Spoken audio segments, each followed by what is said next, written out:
వినోదవారి దేవదాస్ చిత్రం సావిత్రి గారి నట జీవితంలో ఒక మరపురాని ఘట్టం. నిజానికి ఇంకెవరికో దక్కాల్సిన పార్వతి పాత్ర అదృష్టవశాత్తు సావిత్రి గారికి దక్కింది. అయితే తాను నటించడమే ఆ పార్వతి పాత్ర చేసుకున్న అదృష్టం అని నిరూపించారు సావిత్రి గారు. ఆ పాత్రలోని చిలిపితనాన్ని, ఉత్సాహాన్ని, ఉక్రోషాన్ని, విషాదాన్ని, తల్లి బాధ్యతని, ఇల్లాలి కర్తవ్యాన్ని, అన్ని లక్షణాలను చక్కగా పుణికిపుచ్చుకున్నారు సావిత్రి గారు. శరత్ బాబు తన నవలకు అప్పటికే ఆ పేరు పెట్టేశారు. కానీ ఈ చిత్రానికి పార్వతీ దేవదాస్ అని పేరు పెడితే చాలా బాగుండేది. నిజం, దేవదాసు పేరు తలుచుకున్నప్పుడల్లా పార్వతి గుర్తొస్తుంది. అక్కినేని గారిని తలుచుకున్నప్పుడల్లా సావిత్రి గారు గుర్తొచ్చి తీరాల్సిందే. ఆ అజరామరులపై చిత్రీకరించబడిన ఈ వలపు గీతాన్ని వినండి. సినిమా కోసం పాడింది ఘంటసాల మాస్టర్ గారు, జిక్కీ గారు. మన కోసం వినిపించబోతోంది ధనుంజయ్ అండ్ గోపిక పూర్ణిమ.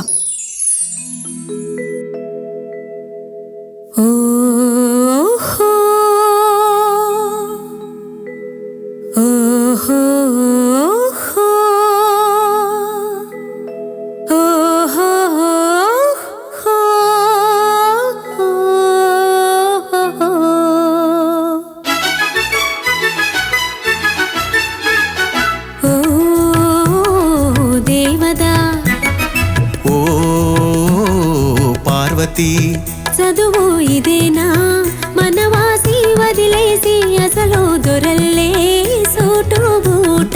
ఓ దేవదా, చదువు ఇదేనా మనవాసి వదిలేసి అసలు దొరల్లే సూటు బూట. ఓ దేవదా,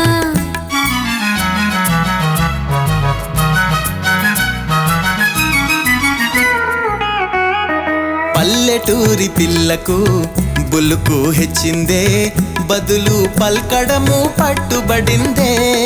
పల్లెటూరి పిల్లకు బులుకు హెచ్చిందే, బదులు పల్కడము పట్టుబడిందే. పసికున్న సిసలైన జాన అయిందే బాగు బాగు. పసికున్న సిసలైన జాన అయిందే బాగు బాగు. ఓ పార్వతి,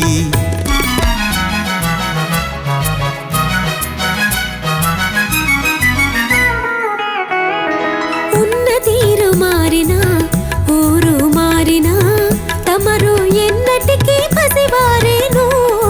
ఉన్న తీరు మారినా ఊరు మారినా తమరు ఎన్నటికీ పసివారేను. అలనాటి కలలన్నీ వెలుగులయేనా నిజమయ్యేనా. అలనాటి కలలన్నీ వెలుగులయేనా నిజమయ్యేనా. ఓ పార్వతి,